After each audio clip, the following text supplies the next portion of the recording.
Welcome students.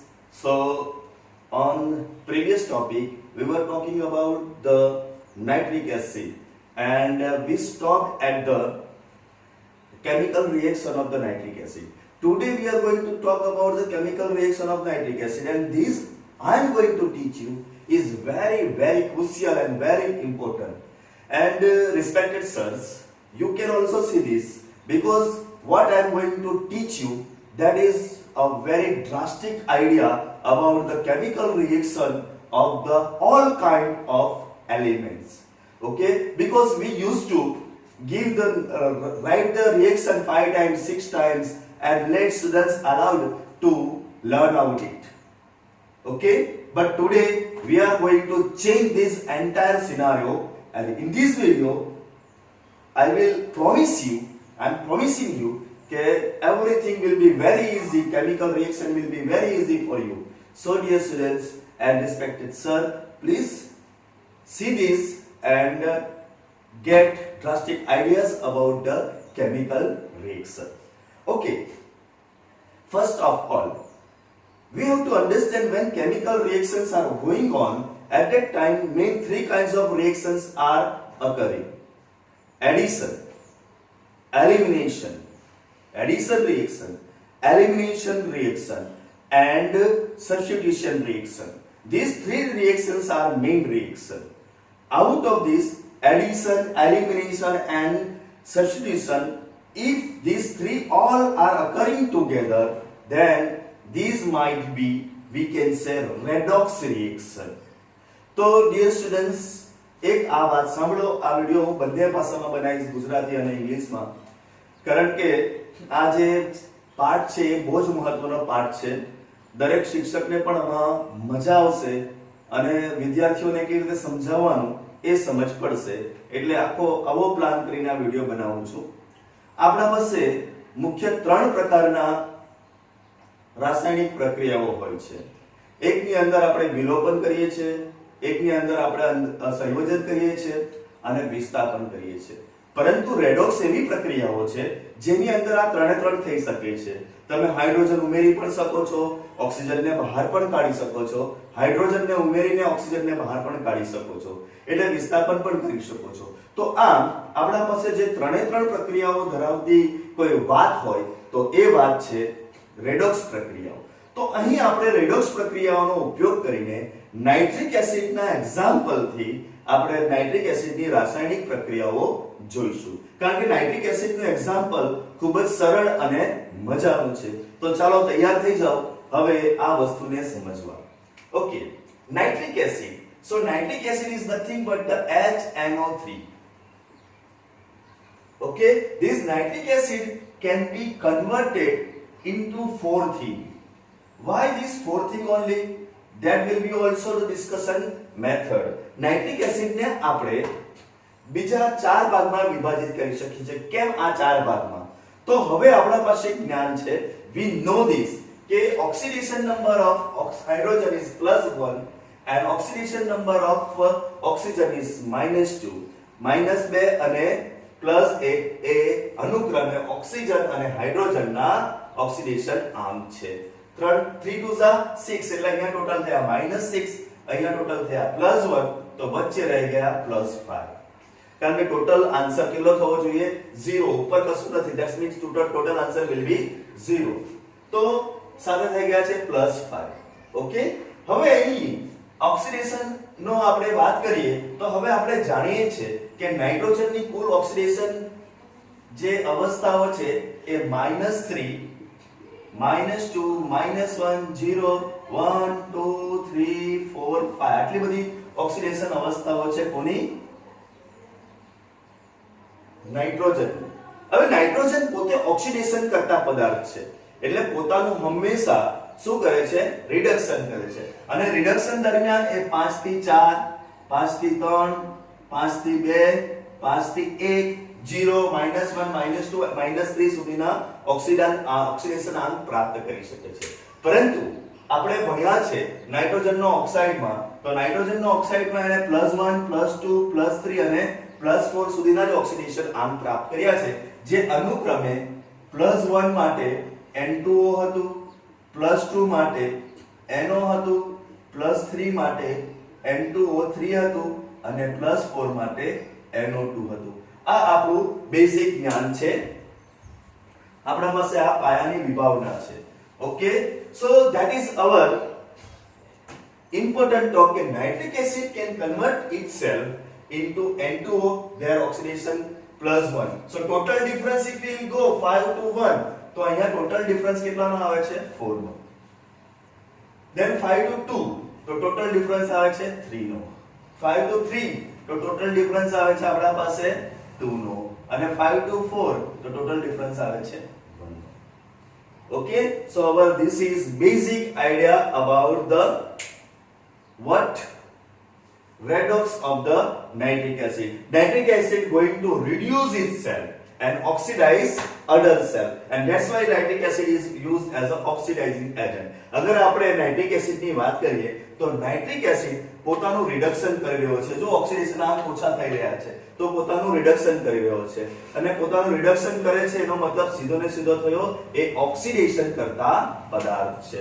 તો હવે nitric acid વિશે આટલું સમજ્યા પછી આગળની સ્ટોરી હવે ચલાવું છું, જે ખૂબ જ ઇન્ટરેસ્ટિંગ છે. હવે આપણે તમારે જે એક્ઝામ્પલ લેવાનું હોય, જેને તમારે મેટલ લેવાનું હોય એ તમે લઈ શકો છો. કોનું એ ઓક્સિડેશન કરશે, તો આપણે ઉદાહરણ તરીકે એક્ઝામ્પલ તરીકે આપણે કોને લઈએ છીએ? Cu ને લઈએ છીએ કે ચલો Cu લઈ લઈએ. હવે Cu નું ઓક્સિડેશન સમજો કે Cu+2 માં થાય છે. Cu નું ઓક્સિડેશન શામાં થાય છે? Cu+2 માં. અહીંયા આપણે નાઇટ્રિક એસિડ માંથી HNO3 લઈએ અને એ પોતાનું રિડક્શન ધારો કે પહેલા N2O માં કરે છે.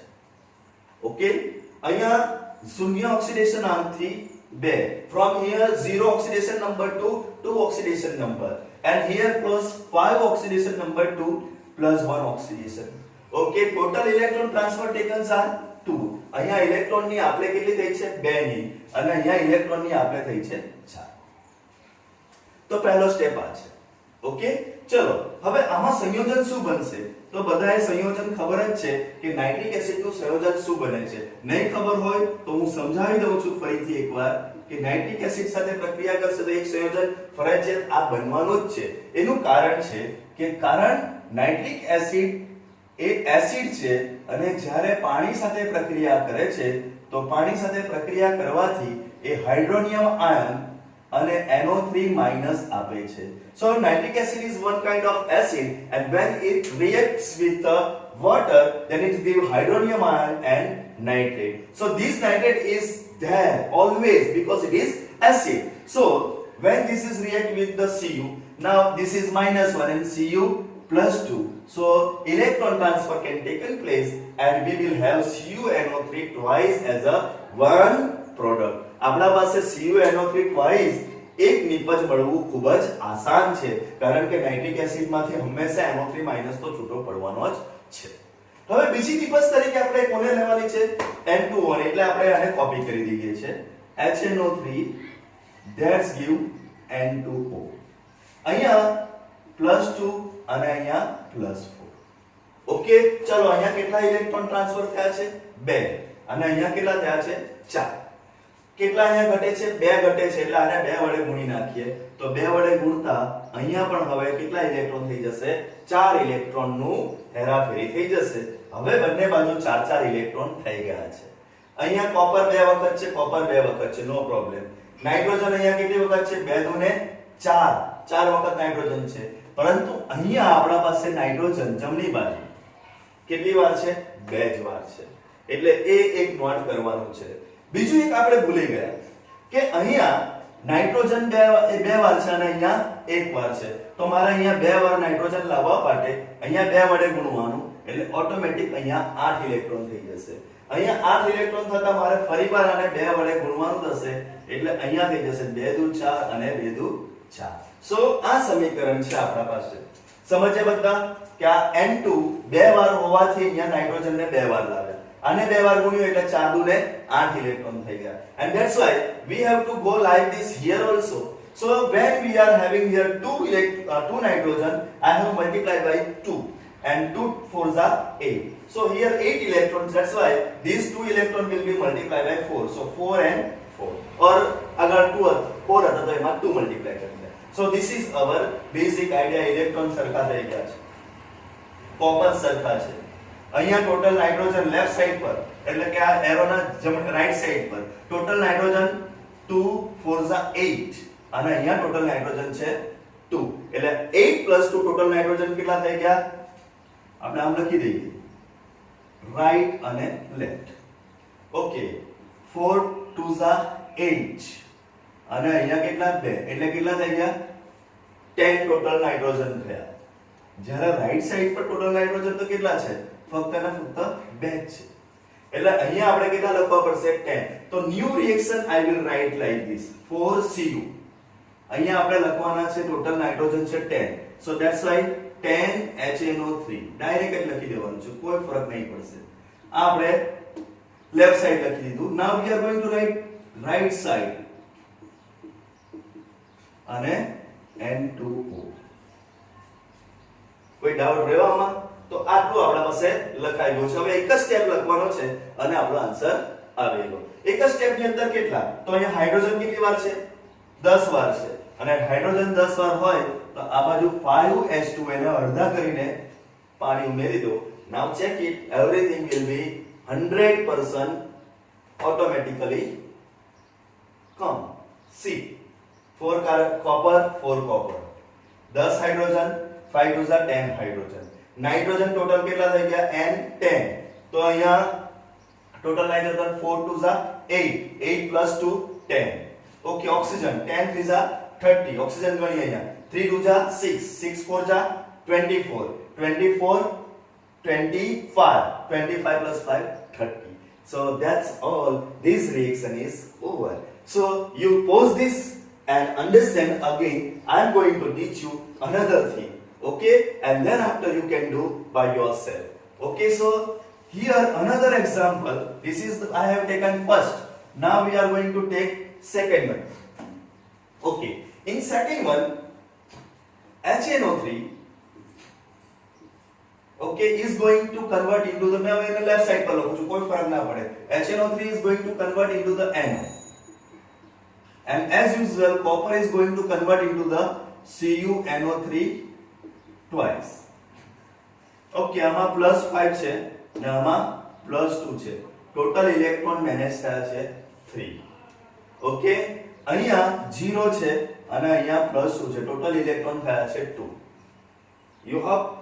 You understand this? So now 2 આને મલ્ટીપ્લાય કરી નાખીએ અને 3 આને મલ્ટીપ્લાય કરી નાખીએ તો બંને બાજુ 6 થઈ જશે. ઓકે તે પહેલા આપણે જોવાનું છે કે અહીંયા n એક વાર છે, અહીંયા n એક વાર છે, કરવાની જરૂર નથી. So that's why. So here 2 will be multiplied. 2HNO3 2 3 6 electron 2NO. Here 3 થી મલ્ટીપ્લાય કરીશું 3Cu 6 electron 3CuNO3 twice. Got the idea? બધું કમ્પ્લીટ થઈ ગયું છે. Now number of nitrogen count કરો. હવે વચ્ચે લખું છું તેથી તમને ખ્યાલ આવે કે ભાઈ લેફ્ટ સાઈડ ના અને રાઈટ સાઈડ ના નાઇટ્રોજન ગણવાના છે, બીજું કશું નહીં ગણવાનું. ચલો લેફ્ટ સાઈડ પર હિયર 2 નાઇટ્રોજન. ઓકે અને અહીંયા રાઈટ સાઈડ પર આપણા પાસે છે અહીંયા 2 અને અહીંયા 3 2 6 એટલે ટોટલ કેટલા નાઇટ્રોજન થઈ ગયા 8. તો when I am writing 3Cu + 8HNO3 જેટલા ટોટલ થાય એટલા અહીંયા આવો લખી દેવાના. Okay, that will give you 3CuNO3 twice plus 2NO. ચલો અહીંયા કેટલા હાઇડ્રોજન છે 8. 4H2 ઉમેરી દેવો, અડધા H2 ઉમેરી દેવાના. પતી ગયું. જોઈ લો automatically it will balance and check out your textbook. This equation only given. Okay, so Cu 8HNO3 count 3 times Cu 3 times Cu. 8 time hydrogen 4 2 8 time hydrogen. Nitrogen 8 times, so 2 3 6 plus 2 8 time nitrogen. Oxygen 3 8 24. So 3 2 6 6 3 18 18 plus 2 20 20 plus 4 24. Entire thing is correct. Now you can do this by yourself I hope that you understand the process of nitric acid. Okay, so by giving this example, I have taken the idea about this. Now, this kind of reaction you can go with other thing also. And which other things are there that we are going to study? Suppose you have taken I2. Here oxidation state is 0. And suppose it is going to convert into the HiO3. Okay, આ શેમાં convert થવા જઈ રહ્યું છે HiO3 માં. Here you can see I plus 5. Calculation કરવાની જરૂર નહીં, બધાને આવડે જ છે. I કેટલા થશે? Plus 5. Total electron transfers are 5. Okay, here we are going to take HNO3. Generally now HNO3 is going to convert into the NO2. Majority માં હવે HNO3 NO2 માં થશે. That means plus 4, 5 and plus 1. 1 electron is there and here 5 electron. તો simply આને કેટલા વડે multiply કરવું પડશે તમારે? 5 વડે મલ્ટીપ્લાય કરવાનું છે. So અહીંયા 5 લખી દેવું, અહીંયા 5 એટલે અહીંયા 5 થઈ ગયા. So that is our idea about the HNO3. Now combine these two. I2 અહીંયા એક વસ્તુ રહી ગયું dear students. I 2 times છે તો અહીંયા આપણા પાસે 2 times એટલે અહીંયા કેટલા થઈ જશે? 10 થઈ જશે. Okay, so that's why here we have to also convert into 10 and 10. Okay, so આવું યાદ રાખવાનું. Okay, so I2 plus 10 HNO3 that's give 2 HiO3 plus 10 NO2. હવે હાઇડ્રોજન ટોટલ અહીંયા કેટલા છે? 10 ને અહીંયા ટોટલ કેટલા છે? 2 એટલે કેટલા ઘટ્યા? 8 એટલે 4H2O એડ કરવાના થશે. Now check out everything will be balanced. I2 times hydrogen 10 2 and 4 2s are 8 10. Okay, nitrogen 10 વખત છે તો nitrogen 10 times. Oxygen, this is the most important thing. 10 3s are 30, 30 વખત oxygen છે. 2 3s are 6, 10 2s are 20. અહીંયા હું લખતો જાઉં છું 6 20 અને 4 ટોટલ કરો 30. Like this the equations are very simple. A equation will never be learned out. They will be done like this. Now take anything, follow this process. I am 100% sure no equation will be there, no chemical metal will be there that you are not able to approach that and you are not able to write equation. Hope that you understand. All the best.